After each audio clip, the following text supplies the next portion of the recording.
I took the job at this Coleman mansion because rent was due and my daughter needed sneakers for gym class, simple as that. But on my first morning, a guard handed me a list of rules instead of a welcome, and I knew what kind of house I had walked into. In 2 months, 7 maids had been fired for small things. A plate turned the wrong way, a carpet corner not aligned, and the halls were so clean you could hear your own heartbeat if you stood still long enough. The only sound that cut through the quiet was the clock in Richard Coleman's office, and sometimes his voice through the door, firm clipped, like he was running an airport control tower instead of a home. I learned the schedule fast because fear teaches faster than training. Breakfast at 7 silence preferred eye contact kept to a minimum unless you were asked a question. Richard's 5-year-old son, Lucas, sat small at the end of a long table, hands in his lap, eyes down. Since his mother passed, color had seeped out of the house.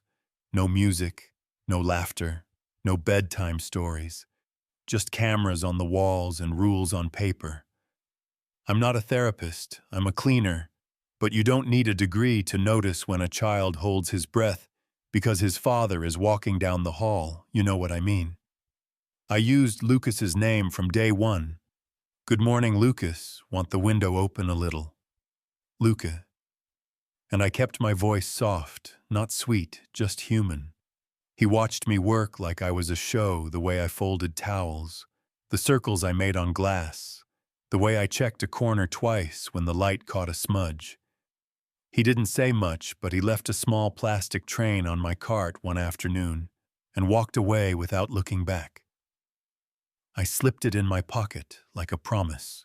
In houses like this, you get used to being invisible.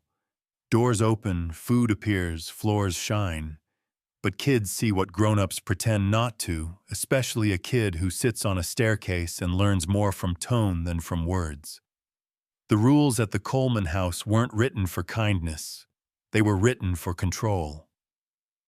If you broke one, the butler spoke quietly into his earpiece, you were called to the office, and Richard would measure you with that tired, sharp look that says, "I don't yell because I don't have to." "We're done here," he would say, and the code on your staff badge would stop working by lunch. I kept my head down, I did my job, and I found small places to put softness where it wouldn't get me fired. A note on Lucas's dresser that said, "Have a good day, an extra minute to help him line up his toy cars." A joke whispered at the laundry room door, so he'd hear it, but the cameras wouldn't catch the smile. He started copying the world he saw. At first, it was just the way he stood.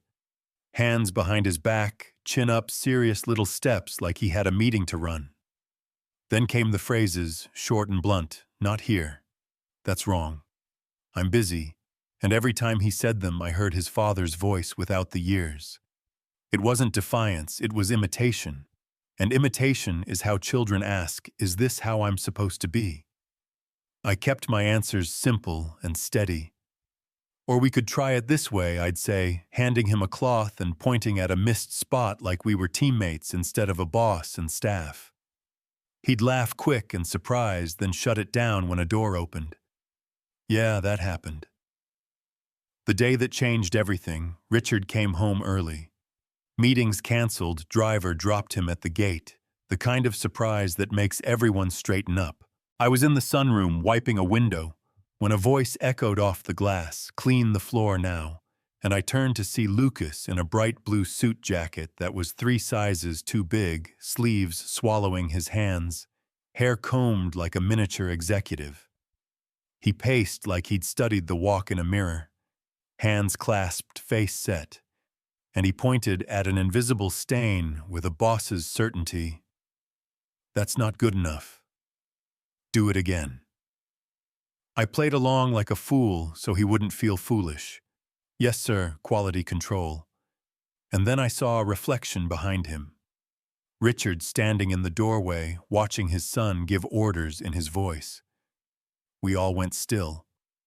Lucas tugged at the jacket like it suddenly weighed 100 pounds. "We were just playing," he said, eyes flicking to me. "Kids copy what they see." I told Richard.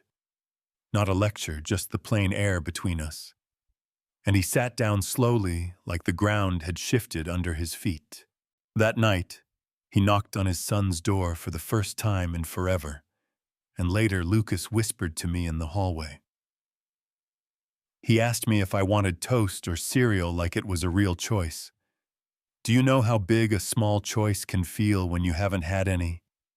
The next afternoon, I sat Lucas at the kitchen table with bottle caps and scrap paper and turned math into a game. 2 piles of 5 share fairly clap when you get it right. And I didn't know Richard was standing in the doorway until the boy shouted, "I did it." Richard stepped back like he'd been caught eavesdropping on a language he never learned to speak. That night, he tried new words on his own tongue. "Are you mad or happy right now?" Lucas asked him, and Richard said, "I think I'm proud," and even though the words felt awkward, they were honest, and honest beats perfect every day of the week. The next morning, I was called to the office and braced for bad news. Richard didn't stand behind the desk like a judge. He stood by the window, like a man who'd seen something he couldn't unsee. "I owe you something," he said, and the room went quiet in a different way.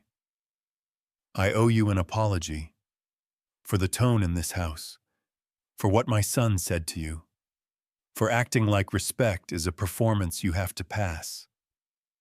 He asked if I would keep helping Lucas, maybe help him too. And I said yes, but only if the help didn't get erased by the next tough day. No yelling at staff, not even the low corporate whisper 5 minutes every day for a real question and a real answer, contracts that make people feel safe enough to breathe.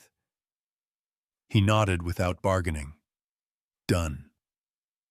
Change didn't roll in with a parade, it slipped in like morning. Please and thank you appeared where silence used to sit. Richard held a door for the cook. Nothing dramatic, just a hand on a knob and a heartbeat of patience. And you could feel the kitchen exhale. He asked the gardener how long he'd worked with them, and listened to the answer instead of pretending he had one ready. At breakfast, he didn't slide a plate across like a memo. He asked toast or cereal champ and poured milk like it was the first magic trick he ever learned. On Sunday, a day he used to disappear behind emails, he pulled up a chair and said, "What are we eating?" And the cook dropped a ladle, and Lucas talked for 10 full minutes about a book with a crocodile in the city, while his father nodded and asked what made the ending good. The staff changed because the air changed. People stopped tiptoeing. Laughter showed up without a pass. Contracts got updated. Clear pay, clear hours, and nobody had to guess whether they were one mistake away from the door. Lucas changed the most. He didn't control his toys anymore. He named them. He didn't study his father's walk like a test. He studied his face for jokes he could repeat at lunch. One afternoon, he came into the living room in that same blue suit and said, "I'm Daddy," but the hugging one then threw his arms around Richard, and the sound that came out of that man, a real laugh, deep and surprised, told me the house had finally remembered how to be a home. Months later, I got a call from a community center near my apartment, part-time hours, lower pay, 10 minutes from my daughter's school. I didn't want to leave Lucas, but I couldn't keep giving Leah the leftovers of me. I told Richard in person. He didn't try to stop me, didn't call me disloyal, just said, "That's a good reason," and handed me a letter of recommendation and later a fair bonus. Telling Lucas was the hard part. "You're leaving," he said, tears hot and fast, and I knelt and told him I'd visit, and he could visit. And it wasn't an end. It was a change, and we both knew that was only half true, but sometimes half true is all you can carry without breaking. On my last day, the staff brought cake. The gardener clipped 3 roses. The gate guard taught me a trick to make the scanner beep twice for luck. And Lucas showed up in the blue suit again and hugged me so tight I felt the small bones in his back. "I'm the boss, but only outside," he said into my shoulder. Inside, I'm just love. Yeah, that happened, and I cried right there. Here's the twist most people miss. A man can soften at home and still run a company that needs work. A boy can learn to laugh and still copy the parts of power that look shiny. And a maid can change the air in a mansion and still catch a bus that smells like rain and old vinyl. A week after I left, I saw a headline about the Coleman Group restructuring a hotel, downsizing, optimizing, and my stomach tightened because change that sticks is harder than change that trends. Richard texted me a question I didn't expect. Would you speak to my leadership team about respect and listening? And I told him yes, if the scholarship fund, he promised the center cleared first, and the new contracts for his staff stayed real. He said, done. We'll see if done means done. I'm not here to sell a fairy tale.